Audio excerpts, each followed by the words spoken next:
aleluia, aleluia, aleluia, aleluia, aleluia, aleluia, aleluia, aleluia. O Senhor esteja convosco. Ele está no meio de nós. Proclamação do Evangelho de Jesus Cristo segundo Marcos. Glória a vós, Senhor.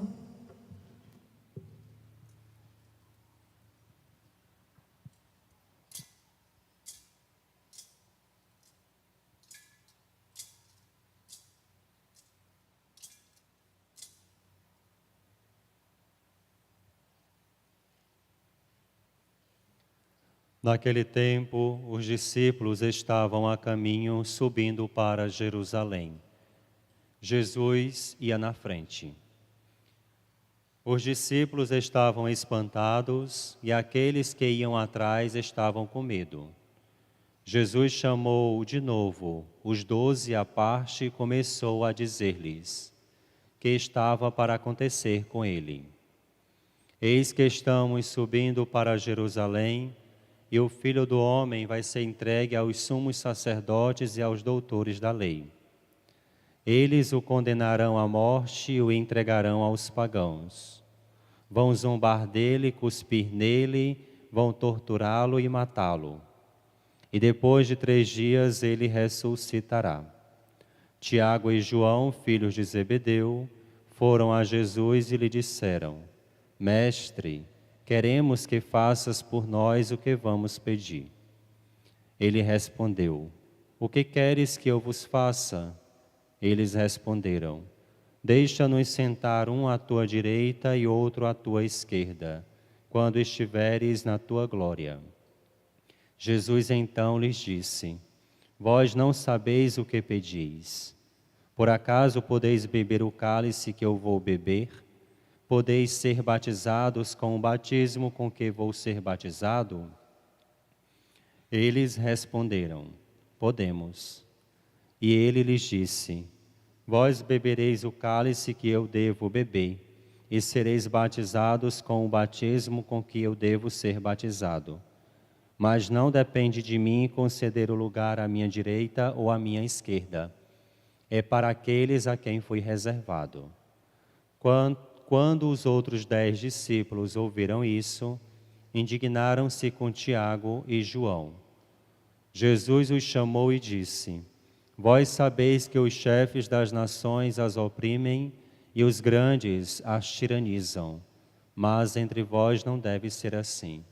Quem quiser ser grande, seja vosso servo, e quem quiser ser o primeiro, seja o escravo de todos. Porque o Filho do Homem não veio para ser servido, mas para servir e dar a sua vida como resgate para muitos. Palavra da salvação. Glória a vós, Senhor.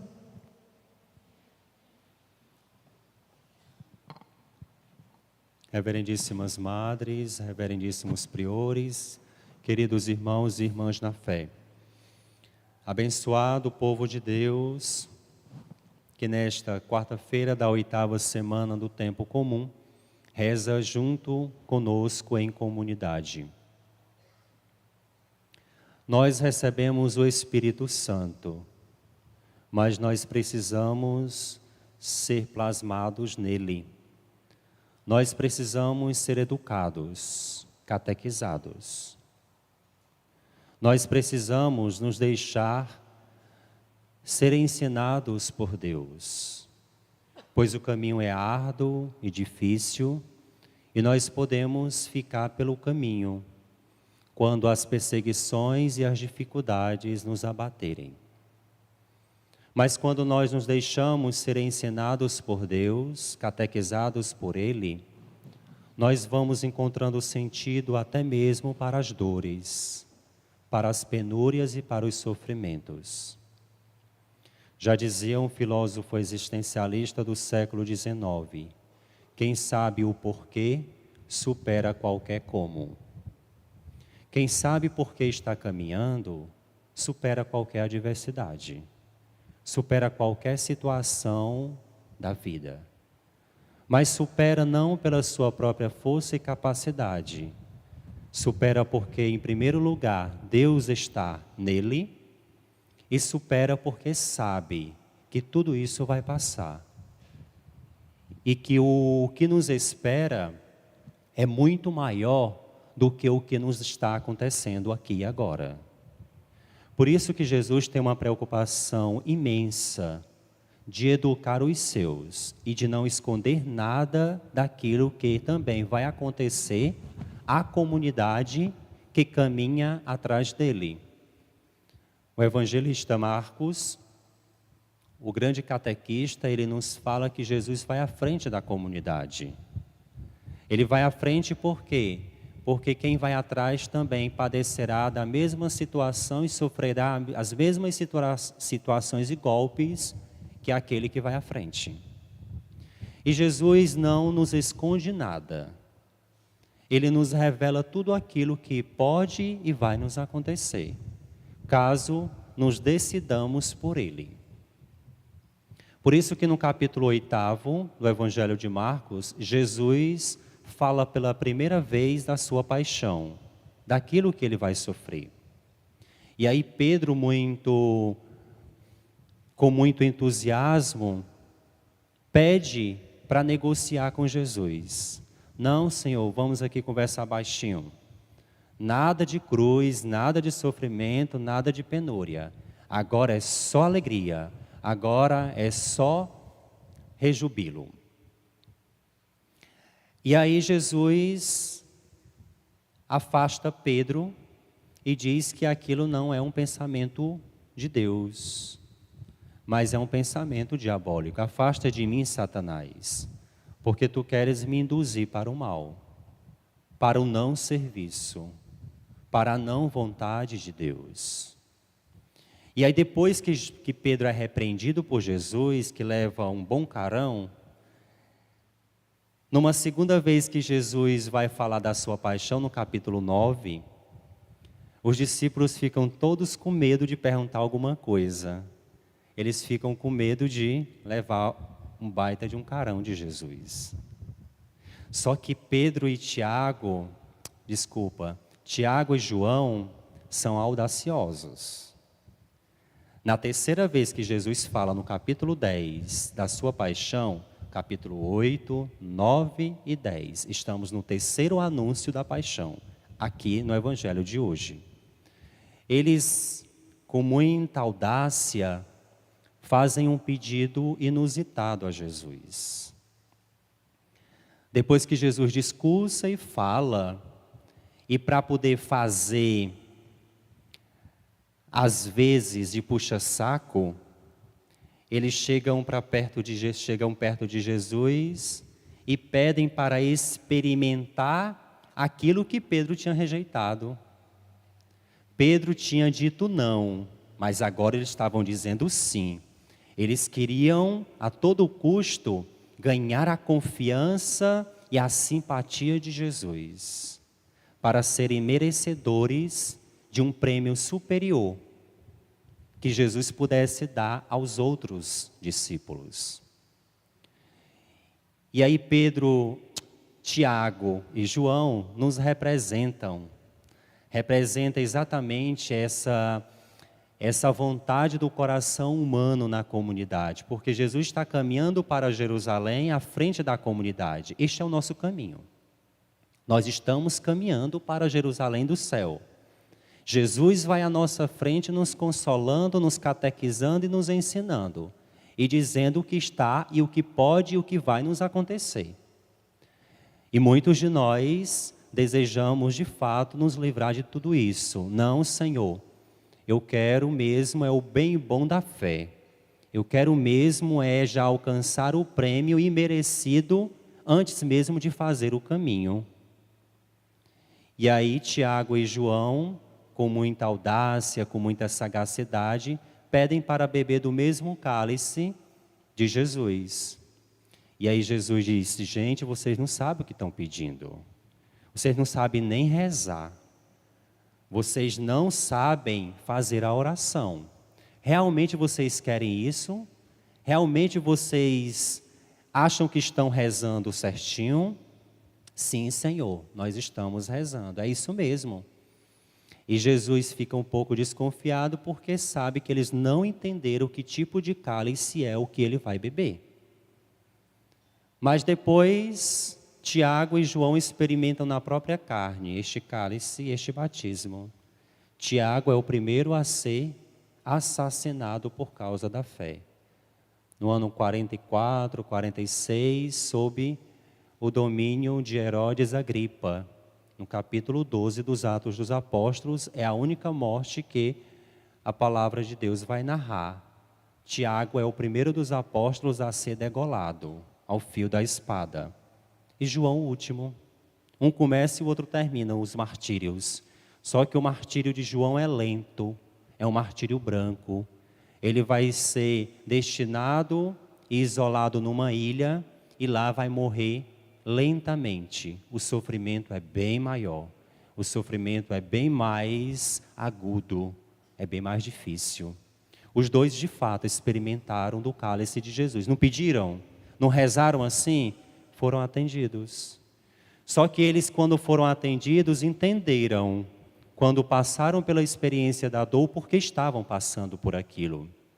Porque eles estavam compartilhando os mesmos sofrimentos de Cristo, completando na sua carne o que faltara à paixão de Cristo. E aí nós vamos entendendo que é preciso não só fazer um caminho, mas é preciso também aprender com Jesus como rezar. Porque é na oração que nós vamos encontrar equilíbrio na vida, inclusive diante do sofrimento. Vejam na primeira leitura do livro do Eclesiástico, que nós escutamos foi uma oração, que nós podemos até tomar nas nossas mãos durante este dia e rezar também. A primeira leitura é uma oração. A palavra eclesiástico, como eu havia falado, devido à influência grega, o livro do Eclesiástico era chamado de Ben Sirac, ou Sirácida, que corresponde ao nome do autor. Mas com a influência grega recebeu o nome de eclesiástico, que significa igreja, assembleia, comunidade, povo, eclesia, igreja. Quando foi traduzido por São Jerônimo, este livro, ele recebeu no latim o nome de Ecclesiasticum Liber, que é exatamente livro do eclesiástico, livro da comunidade, livro do povo, livro da assembleia. E aqui na primeira leitura nós encontramos esta assembleia, este povo reunido rezando a Deus. Rezando a Deus porque este mesmo povo tinha passado pelo exílio várias vezes, não foi uma única vez. Este mesmo povo tinha sofrido sob as garras do faraó do Egito, sob os babilônios, depois os gregos, os romanos, os seleucidas, e o povo continuou sofrendo. Sofrendo não porque Deus queria que ele sofresse, mas sofreu porque ele foi desobediente à lei. Deus disse: toma a minha lei e segue o que está aqui. E o povo deu as costas para Deus e para a sua lei e foi fazer aliança com os povos pagãos. E os povos pagãos que não o perdoaram, os abocanharam. A comunidade de Deus foi abocanhada pelos povos pagãos. E aí o povo começou a se perder no meio das idolatrias, por causa das influências pagãs. E o povo chora arrependido. E aí na primeira leitura nós escutamos esta oração: Senhor, nós te pedimos perdão pelas nossas culpas e pelos nossos pecados. Nós somos o teu povo e tu és o nosso Deus. Nos reconcilia novamente contigo. Dá-nos a graça de refazer o caminho da fé.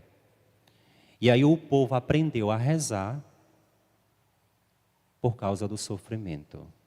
O sofrimento é a melhor escola da vida, que nos ensina o retorno para Deus. E o povo aprendeu na dureza do sofrimento a voltar-se para Deus. E começou a rezar a partir do seu sofrimento. Senhor, faze novamente prodígios e milagres, para que nós entendamos a tua vontade. Realiza em nós o teu querer e o teu agir. Age em nós como nós nunca tínhamos feito a tua vontade ou rejeitado a tua vontade, te pedimos, a todo custo, realiza em nós o teu plano de amor. Padre Pio já dizia isso mais tarde: bendito o sofrimento e bendita a dor que nos aproximam de Jesus. Bendita a penúria que me faz voltar e regressar ao caminho da fé. Foi exatamente isso que aconteceu com o povo de Deus. Eles regressaram e aprenderam a rezar. Como foi que eles aprenderam a rezar? Eles entenderam que a oração é comunitária. Dá-nos, Senhor, a graça de ser o teu povo. O povo entendeu que não se deve rezar a Deus egoisticamente, pedindo e pensando só em si mesmo, mas pensando num todo. Senhor, vem ajudar-nos nesta pandemia, diante de tantas situações e famílias fragilizadas. Vem ajudar-nos. Foi isso que Jesus nos ensinou quando rezou para nós o Pai Nosso. Ele se colocou na comunitariedade da fé. O Pai que é nosso, Ele nos ajuda e não somente me ajuda. O problema de Tiago e João foi exatamente, além de rezar errado, eles rezaram pensando somente em si mesmos. Mas eles experimentaram do cálice do Senhor. E os outros que ficam indignados, não é porque eles fizeram essa pergunta, mas porque eles também queriam o mesmo lugar e os mesmos privilégios. O problema nosso nas nossas muitas comunidades é exatamente entender que abraçar a fé é ter lugar de privilégios e ter lugar de status, como se a nossa vida neste mundo não fosse uma passagem e como se a nossa glória definitiva não fosse no céu.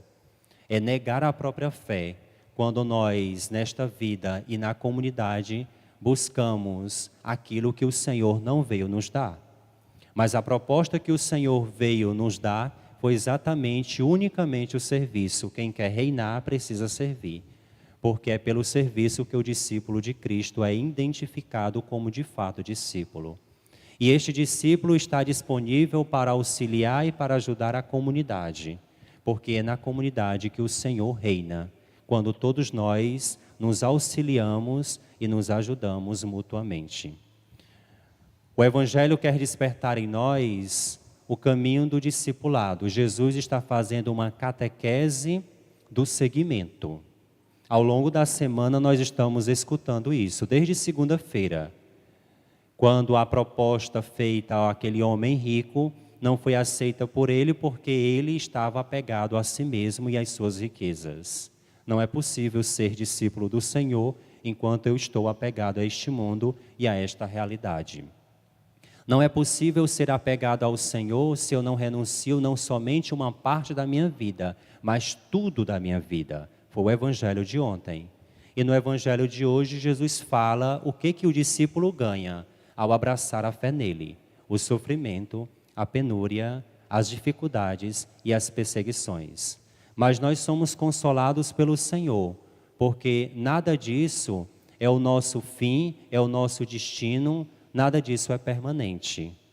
Tudo passa e ao longo do caminho nós vamos deixando, ao longo desse caminho, tudo aquilo que nos atrapalha para o caminho de Deus e a nossa fé única nele. Jesus quer nos consolar dizendo e prevenindo-nos de tudo aquilo que vai nos acontecer, mas muito mais do que nos incitar ou nos colocar medo, Ele quer nos dar a garantia, nos consolar dizendo que Ele está à nossa frente, que Ele caminha na nossa frente, que nós não estamos sozinhos. Tudo aquilo que aconteceu com o Mestre também acontecerá conosco, mas nós estamos sendo consolados por Ele, pela sua palavra e pela sua Eucaristia, pelos sacramentos. Que o Senhor neste dia nos ajude, por intercessão de São Felipe Neri, o apóstolo ou discípulo da alegria, para que nós entendamos que é preciso caminhar em meio a tantas dificuldades desta vida, mas com a graça e a alegria no Senhor, porque a alegria do Senhor é a nossa força de continuarmos caminhando em meio a tantas dificuldades. Não percamos a alegria do Evangelho, não percamos o entusiasmo do Evangelho, mas sintamo-nos agradecidos a Deus por compartilhar em nós as suas dores e por dar sentido e encontrar sentido em tudo aquilo que nós vivemos por causa de Cristo. O que nós vivemos e o que nós passamos é por Cristo, com Cristo e em Cristo. E quando de fato nós temos esta certeza, ninguém neste mundo pode tirar a alegria do nosso coração de servir ao Senhor. Na alegria, na tristeza, na saúde, na doença, aconteça o que acontecer, faça chuva ou faça sol, eu não arredo o pé do meu Senhor.